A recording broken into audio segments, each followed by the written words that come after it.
where are you from originally, and why brought you to USA? Okay, so I was born in India, in a place called Vellore. I did my undergrad in VIT Vellore. So during my undergrad itself, I wanted to be a startup founder.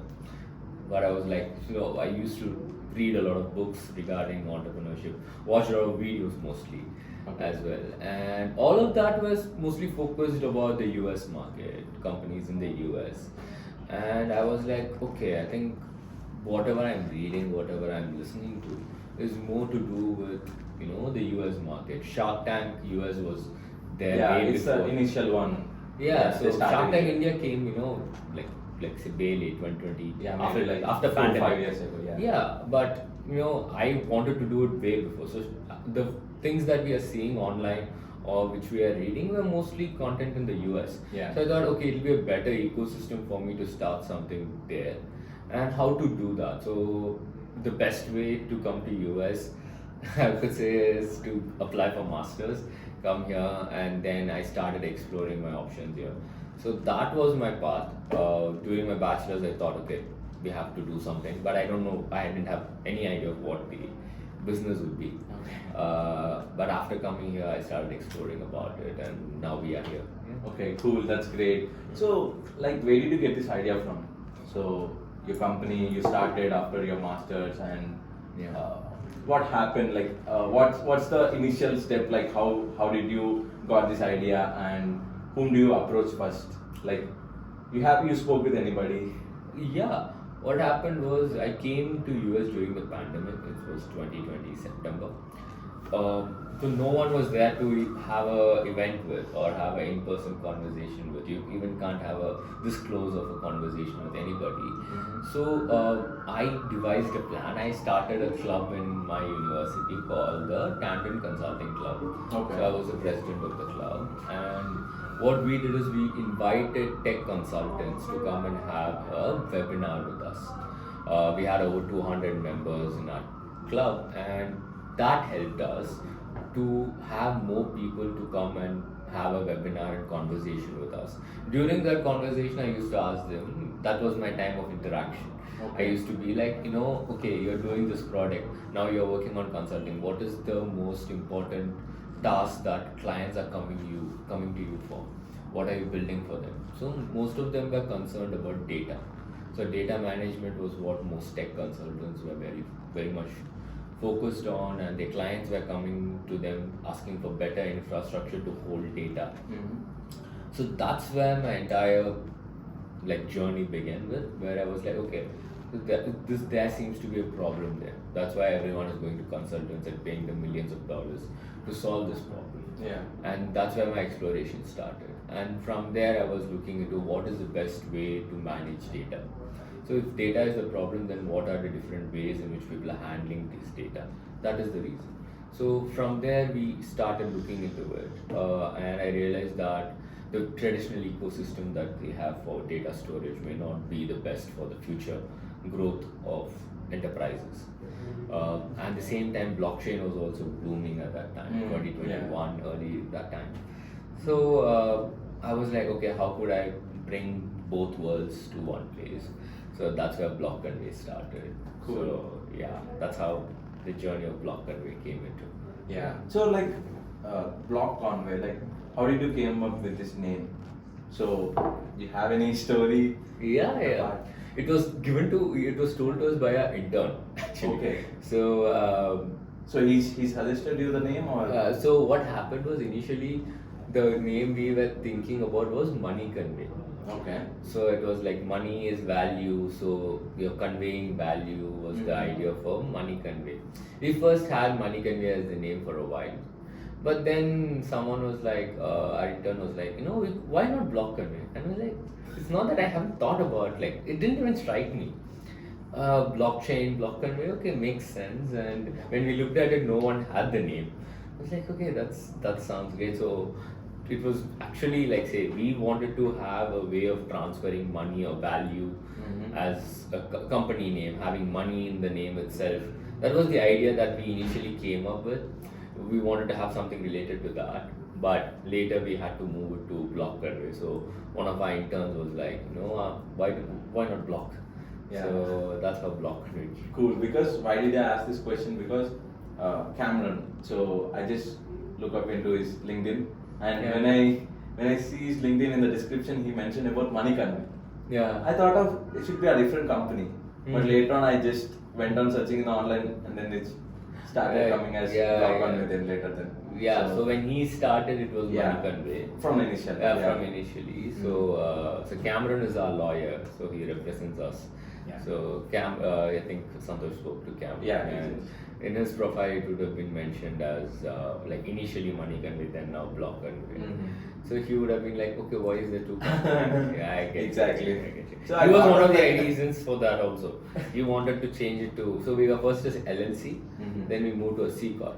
Okay. So, Cool. yeah. So he was also behind that. Okay. So where it's from? It's from which part of the country did you register? Delaware. Where did you start? Delaware. Okay. Yeah. So Cool. So how did it went up? Like you registered as a OPT student. So first, all that you require is a social security number that you need to get to that. And for Delaware, you don't actually need much because there are registered agents there. There are companies in India that have registered companies in Delaware. Yeah. So you don't need. They mention as headquarters in USA. Headquarters in the USA and things like that. I'm actually in the USA. Why wouldn't I use it? So I took this class called business law during my masters, and there my professor, who's a practicing lawyer, he suggested me, it's better to go with Delaware as a state because in US each state operates as a different country, not as a single one system. So there are different jurisdictions, and Delaware is the most corporate friendly Exactly. Yeah. one. I heard of it before. Yeah. So why not go with that? So Yeah. first, because we were just few people, LLC made sense because of tax purposes as well. Because at that time we thought if we start making revenue, it will be easier with LLC because you get a lot of tax incentives. With C corp, you get double taxation. But later we have to move to C corp because when you're getting VC funding, venture capitals or even accelerator programs are more inclined to invest in a C corp than a LLC. So that was the transition. Yeah. Okay, so you came as an F1 student, right? So and most of us who came from India, we are all from F1 student. We came from F1 student. Yeah. So why did you choose? Why did you want to start in your OPT? And across the people, across other people, when I spoke with other person, people think we should not start a company in our OPT, and we should not be a founder of our company, and they have multiple reasons. things, multiple reasons and multiple questions about do they have to start in the OPT or STEM OPT, they have multiple questions. What did you See, I always wanted to be an entrepreneur, so the question of me starting my company was never there for me. The second part is that if your company demands you to start it right away, you can start it. Say for example, if your idea is what drives you to move forward, if you feel that your idea should be launched today, then it doesn't matter on what you are. So when I was there, I realized that was the right time to launch that particular platform, or it was the right age for me to also launch it because I was young enough to take that risk. I don't think I would be able to do it 4 or 5 years later. That was my understanding of my circumstances. I know my circumstances better. So it depends on one person to another, their circumstances. They might have a lot of things that they need to cover up. So there's apples and oranges. You can't really compare one to another. But the basic idea was that, okay, if it's OPT, what are the rules that you need to do? So you need to understand the rules there. So once you graduate, you can apply for self-employed business owner. So that's an option that the university gives you, where you can be your own, you can be self-employed for a period of 1 year before the STEM starts. So that 1 year period is the time that you get to build your company, build your team essentially. So your first and the most important thing is to build your team. So I took that 1 year to build the team, to build the necessary requirements so that I can later move forward with this company for all my visa purposes. Yeah. So visa, I would say, is the secondary thought for me before even starting.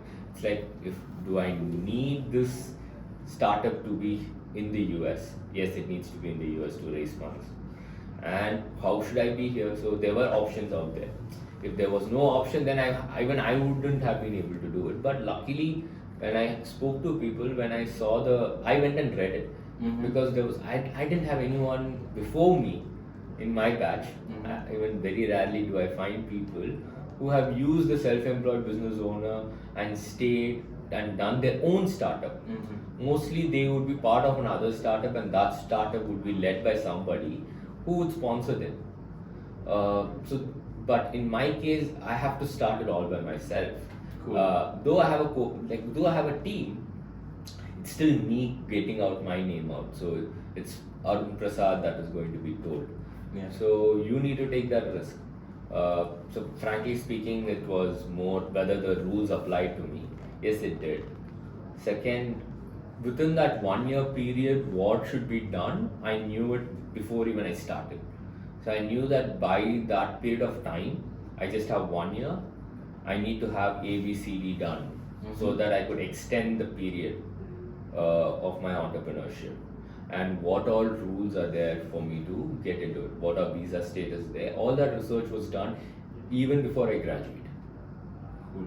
So I knew the roadmap of what can be done, what needs to be done, even before I graduated. I was not like, oh, after I graduated, I planned on doing this.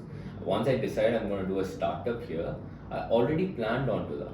Okay, because you cannot just accidentally do something. In the US especially, that's because the rules and regulations won't favor you. Exactly. Yeah. So, how did you research yourself in like building the startup? Like you told me like you did a research in Reddit and people are commenting and all. So like where did you find? Yeah. So what happened was first I was seeing what were the options of students becoming entrepreneurs. And what was is there anybody who's been doing it? Very rarely do you find somebody doing it. So first is like you need to have a conversation with them. Like that was one thing where I used to have some conversations with a lot of entrepreneurs and understand where they stand from, what was the problems they faced.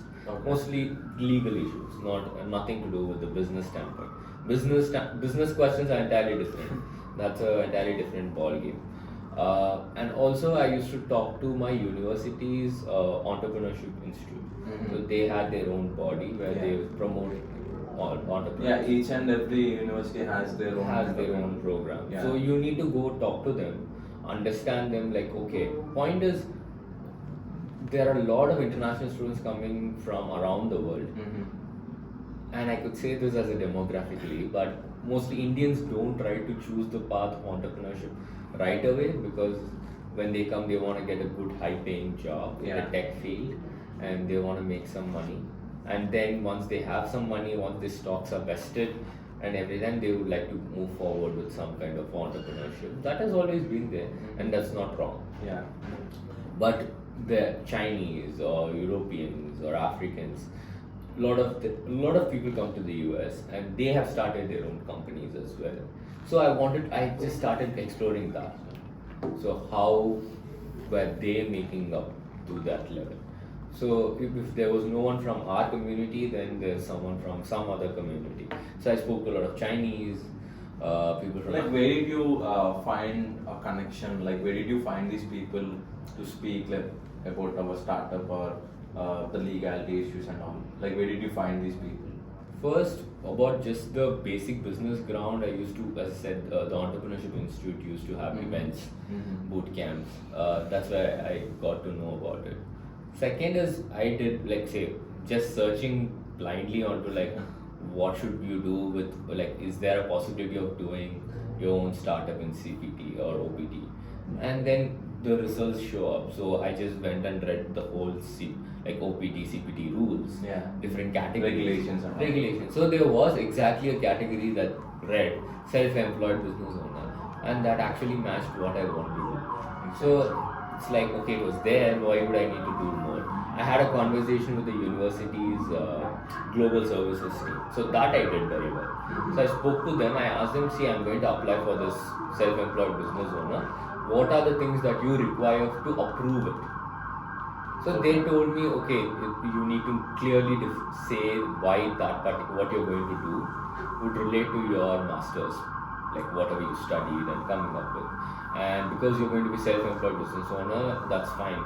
But you need to keep an account of what you're doing. There needs to be training process and all that. So that was told to me clearly by the university. If I'm taking this path, I can't just hide it from the university. You need to tell them, this is what I'm planning to do. And the university told me, okay, these are the options. If you want to do it, apply early. Don't wait until lot of I see a lot before your OPT start date. Yeah, you need to get your card as early as possible. That would be the case. They would be like, okay, just try to finish up applications, try to finish up work.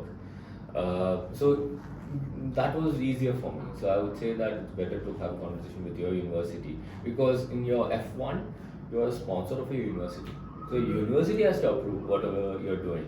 So if your university is flexible enough, then it's fine for you. If your university can understand what you're trying to do and you're not trying to do something illegal, and see, for me it was very simple. I'm not doing anything illegal. I'm not selling anything illegal. So I'm just doing a good product and I'm selling it. So why would I worry too much on that? So yeah.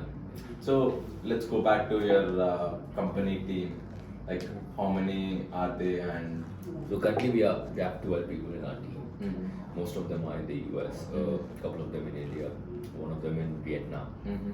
Yeah, he's the marketing guy. Yeah, so yeah, we have a marketing from Vietnam. But we just try to keep it as dispersed as possible, because my co-founder is a Vietnamese. Okay. But he's settled here. So we were able to look into that market as well, identify people. Wherever you cut your cost, you cut your cost. There's nothing like hiring people in the US who will just exactly the same price. Yeah, so you wanted to take that choice, wanted to see where your market is, and then move forward from there. Yeah, cool. So like, where did you find this team? Like, have you? So the core team, the first few people, it was through events. So I used to go to events, I used to talk to people, I used to convince them about my idea, and then ask them, if you come on board, it'll be better. Like later we can talk. So you need to talk about equity structure. You need to talk to them about, if you're here with the company for more than a year, then we can award you a particular equity percentage and things like that. It's a hard game. Exactly. Yeah. But you need to do it no matter what. When you have money, it's a different conversation. You need to make sure that you have everything you need to convince them that the pay that you're giving is the best. Yeah. Because as a startup, you can't pay them the rate. But yeah, you need to convince them about the project itself. Like, say, the idea that we are working on is great, and that this idea will really fetch you a great career in the future. So that's what startups are. You need to convince on the idea. So it was more about the idea. It's about, I was going to a lot of events. Just last year I would have done more than 150 events. So Cool. Yeah. So even today I'm going to an event. So yeah, it's all about that. Yeah. So and one last question. So nowadays, like, people wants to start their journey as an entrepreneur. Like, what do you suggest them? Like, do you suggest anything viably? Like, yeah, I get this question a lot as well. First is look into the idea, look into your team. So the idea and the team is very important. It doesn't matter. Don't worry too much about the visa or how you're going to get it, but mostly it depends on, is this idea going to be, like, say, the same or valuable in 5 years, or is it going to be valuable now? That needs to be decided. So if you know that some idea will work out even after 20 years, it's different. You can even start that business 20 years from now, but you know that this is the hot market, and only if I start now I can be able to get the, like say, the benefit of this business. Then it makes sense. So you need to calculative risk needs to be there. Because I've seen a lot of startups go down. They start with a good idea, but ideas are They good. raise even a lot of money and then Yeah, they go but back. they go back. So Bank. it's all about the time. It's all about, and also it's about the team as well. Whether how confident as a founder you are, the team will also believe in you. Exactly. Yeah. If you are not very confident, then your team will not be very confident. And it's always better to have a good ecosystem in the very early stage. Have a good understanding between you and your co-founder. A lot of startups that don't work out mainly because the co-founders are not like able to do it together. So finding a co-founder becomes important. Don't try to do everything alone. That's not also that's what I tell them. Matching or connecting with a good co-founder matters a lot. It matters very much because that. So you have to split the work, the marketing, sales, or the development, or you need somebody to go and talk to. Yeah, Basically, exactly. You need to have somebody. You need to tell your problems, or someone to take initiative with you. Suggestion, something. Yeah. Because the co-founder can think as if like you need somebody to think like an owner, not like someone who just go away with it. Yeah. Cool. So, you have any questions about? We have a lot of questions, but I just want to know what are you thinking about right now with the founder series? Yeah, so we just recently started this series, and we are shooting with you. This is our first episode in USA, like a live interaction. That's nice. So I hope there's more and more episodes coming. Thank you so much. I want to meet with other people, like so many people, and I want to get more interaction with them, and like I can get more insights and value. Perfect. I think that would be great. I think you're forming a good network. It's better to get that network done, and networking is very important. That's what one thing that helped me out in this journey was networking. You need to get good quality network, with good quality people to talk to who could understand. Not everyone can understand the founder's drive. Everyone have a different perspective, so you have to have a good set of people to understand that drive that you have and support you. Nowadays everyone supports you, but there needs to be critics as well. There needs to be people who understand, okay, what would be the actual problem there as well. So network, and what they're solving, and exactly everything. So let's back to the WiseIN platform which I'm trying to build. So WiseIN is a connecting platform, and we recently started it out. So here we actually connect people across the globe. So if if you want to connect with any person in China, so you can actually come here and you can search person name and you can directly connect with them with their availability time things, and you can directly go on a meet with them. So nice. I would definitely, once it's out and once it's come. Sure. We are still working on it, and we have like different things in that. We are going to add hiring and communities, post, events, and everything. So, and it is completely a verified platform. Once they start to come to this platform, if anybody wants to join the platform, they have to complete their registration process before they enter into this platform. So without any we are actually eradicating like fake profiles and fishy accounts across different social medias we used to watch daily, right? So true. That's what we are trying to solve and all. So we are still in beta version, and we are not in still beta version. We are just having our development going on. Good. I've heard good things about it that you're developing. So thank you so much. All the best and more things to come. Thank you. Thank you. What's your